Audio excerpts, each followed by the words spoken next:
संगत की जय साधु की हरे और की व्याधि, ओछी संगति क्रूर की आठों पहर उपाय। नमन मरे न माया मरी, मरी मरी गया शरीर, आशा तृष्णा नाम मरे, कह गए संत कबीर। आया है सो जाएगा राजा रंग फकीर, एक सिंहासन चढ़ चढ़े, एक बंधे जात जंजीर। कबीरा का घर शिखर पर जहाँ सिलहली गए, पावन टिके पपील का तह खल कन ला दे बैल। पावन टिके पपील का तह खल कन ला दे बैल, तह खल कन ला दे बैल। बोलिए सद्गुरु भगवान की जय, संत भगवान की जय। सानंदम सदनम सुतास्त सुधिया कांता प्रियलापिनी, इच्छा पूर्तिम धनम सुयोषित रति स्वाज्ञा परः सेवका। गृहस्थाश्रम कैसे धन्य होता है। जो मानुष गृह धर्मयुत राखे शील विचार, गुरुमुख वाणी साधु संग मन बच सेवा सार। संक्षिप्त में कहें तो इतना ही कहना है, इच्छा पूर्तिम धनम। जिस गृहस्थ के धन में आवश्यकताओं को पूर्ण करने भर का धन भी होता है, उस घर में सुख निवास करता है। इसलिए आपको धनवान भी बनना चाहिए। गरीबी भी एक दुख है, कंगाली भी एक दुख है। और यदि गरीबी है तो आप जरा गौर करके देखना, क्या आपके घर में गंदगी तो नहीं है। यदि गरीबी है तो आप घर में गौर करके देख लेना कि आपके घर में क्या आलस्य तो नहीं है किसी को। यदि गरीबी है तो गौर करके देख लेना आपके घर में कोई नशा व्यसन कर रहा होगा। यदि गरीबी है तो आपके घर में कोई कलह कलेश लड़ाई झगड़ा भी कर रहा होगा। यदि गरीबी है तो आपके घर में फिजूल खर्ची करने वाले लोग भी होंगे। यदि गरीबी है तो आपके घर में बुराइयां बहुत प्रभाव रख रही होंगी। गरीबी को मिटाना है। गरीबी तो कोई चीज है नहीं, गंदगी को मिटाओ तो गरीबी मिट जाएगी, और क्रोध को मिटाओ तो गरीबी मिट जाएगी, आलस्य को मिटाओ तो गरीबी मिट जाएगी, कलह कलेश को मिटाओ तो गरीबी मिट जाएगी, राग द्वेष को मिटाओ तो गरीबी मिट जाएगी। घर में प्रेम और परिश्रम और उत्साह और साहस के साथ कर्म करना शुरू करो तो घर में अमीरी आ जाएगी, अमीरी आ जाएगी।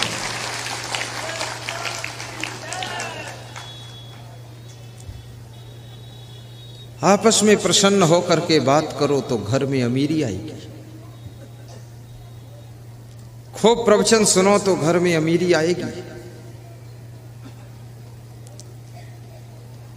गंदे गंदे गीत सुनोगे तो घर में गरीबी आ जाएगी। साहिब बंदगी बोलोगे घर में गरीबी दूर हो जाएगी। और ध्यान देना,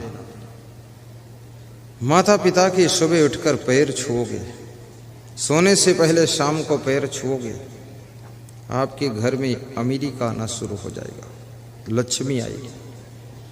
अपने पति के पैर छूकर प्रणाम करोगी, आदर करोगी, आपके घर में कभी गरीबी नहीं आएगी। पान, तंबाकू, पुड़िया, बीड़ी, सिगरेट, गांजा, चरस और दारू और जुआ, ये सब त्याग कर दोगे तो घर में जितनी चाहो उतनी अमीरी आ जाएगी, जरूर अमीरी आएगी। ऐसा वैसा खाना पीना बंद करो, सहनशीलता बढ़ाओगे तो अमीरी बढ़ेगी। मेहमान का सम्मान करोगे तो अमीरी बढ़ेगी। संत गुरु का ध्यान लगाओगे तो अमीरी बढ़ेगी। रावण का ध्यान लगाओगे गरीबी बढ़ेगी। सोने की लंका भी भस्म हो जाएगी। इसलिए भक्ति के गीत गाया करो।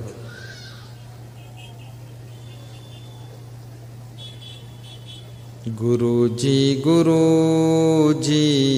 पुकारा करेंगे, तुम्हारी शरण में गुजारा करेंगे। इच्छा पूर्ति धनम सो योषित रति। और जिस पति का प्रेम अपनी पत्नी से है वह घर आनंद भवन बन जाता है। वो गृहस्थ आश्रम धन्य है जो पति अपनी पत्नी को धोखा नहीं देता है, अपनी पत्नी से पूर्ण प्रेम रखता है, वह गृहस्थ आश्रम धन्य हो जाता है। जो शिष्य अपने गुरु से पूर्ण प्रेम रखता है, पूर्ण श्रद्धा रखता है, वो शिष्य का जीवन धन्य हो जाता है। और याद रखना, स्वाज्ञापरा सेवका, और जिस घर के सेवक काम करने वाले सब आज्ञाकारी होते हैं, उस घर में भी आनंद आनंद रहता है। जो लोग मनमानी नहीं करते हैं, घर मालिक की बात मानते हैं, वह घर धन्य होता है। आतिथ्यम प्रतिदिनम शिव पूजनम मिष्ठान्न पानम गृहे।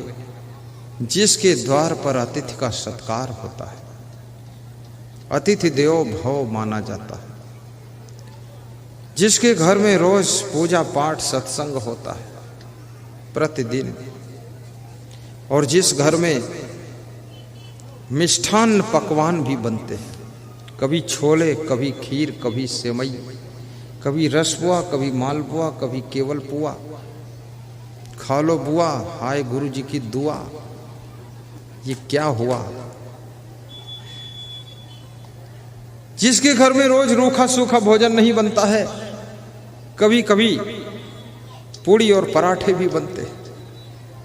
होली, दिवाली, रक्षाबंधन, गुरु पूर्णिमा, महोत्सव, कबीर जयंती आदि पर्व के दिन त्योहार तो मनाया ही जाता है, लेकिन अगर त्योहार नहीं है फिर भी महीने में 1-2 बार त्योहार जैसा पकवान बनाकर जिस घर में खाया जाता है, मेहमान को खिलाया जाता है, उस घर में याद रखना वह घर भी धन्य है और वहां सुख और आनंद रहता है। कल एक भक्त हमारे यहाँ पास में आए थे, साबूदाना की खीर बनाकर लाए। बड़ा भाव था उनका, मुझे दिया तो मैंने कहा रख लेता हूँ, बाद को खा लूँगा। बोले तुरंत खाओ खोल के, अभी खाओ आप देखो तो। मैंने कहा बाद को खा लो। नहीं अभी खोलो देखो आप तो खा लो।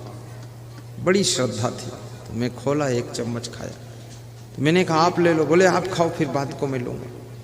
तो वहाँ 10-15 लोग बैठे थे, 1-1 चम्मच सबको बांटा, बाकी भंडार में भेजा। तो उस भक्त ने कहा कि आज्ञा करो कल मैं ज़्यादा लाऊं, सब संतों को खिलाऊं।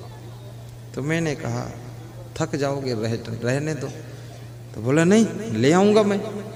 तो मैंने कहा तो लाना तो साबूदाना की खीर मत लाना, आप चावल की खीर लाना। बोले 10 बजे लाऊंगा। तो हमने ठीक चलेगा। आज वो बहुत खीर लेकर आए। खड़े हो जाओ जरा। ये 2 भक्त देखो, श्रद्धा इनकी।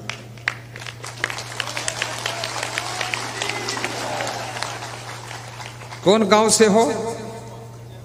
इचरवा से हैं। क्या नाम है?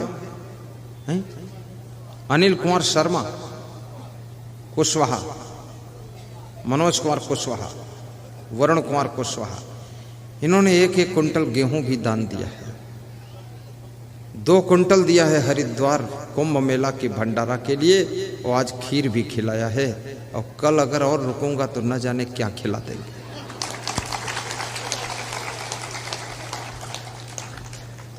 बैठो।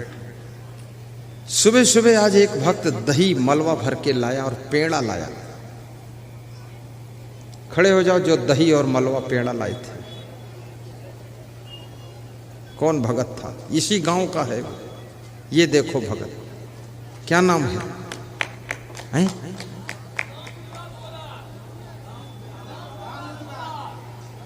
राम अवतार पोदार।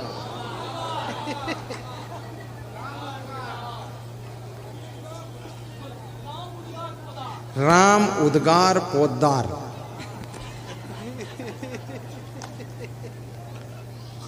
बहुत दही लाए। बोले गुरु जी को ही दूंगा। फिर मैं इनका दही खोल कर देखा, इतना सुंदर दही और बहुत पेड़ा। मैंने भंडारा में भेजा कि सब संतों को वितरण करो। सेवा का भाव है। और याद रखना,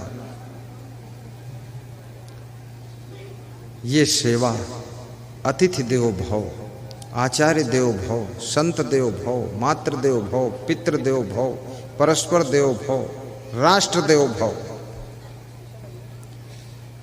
अतिथि की भी सेवा करो, संत की सेवा करो, गुरु की सेवा करो, राष्ट्र की सेवा करो। राष्ट्र को देवता मान करके इसकी सेवा करो। जिस देश में तुम्हारा जन्म हुआ, इस देश की रक्षा के लिए भी चिंता करो। ये भारत राष्ट्र, ये साधारण राष्ट्र नहीं है। इसकी रक्षा भी करो। और मैं निवेदन करूंगा, आपका घर आपके लिए मंदिर बनना चाहिए। आपके हैंडपंप का जल गंगा जमुना का जल जैसा होना चाहिए। आपके घर के बच्चे बाल गोपाल कृष्ण कन्हैया के रूप में दिखाई देने चाहिए। आपके घर की नारियां बिल्कुल सीता और रुक्मिणी की तरह घर की शोभा बढ़ाएं। आपके घर के पुरुष राम और कृष्ण भगवान की तरह अपने अयोध्या को राम राज्य में बदल दें, और कृष्ण बन करके तुम गोकुल नंद बाबा को खुशियों से भर दो। ऐसी जिंदगी बनाओ।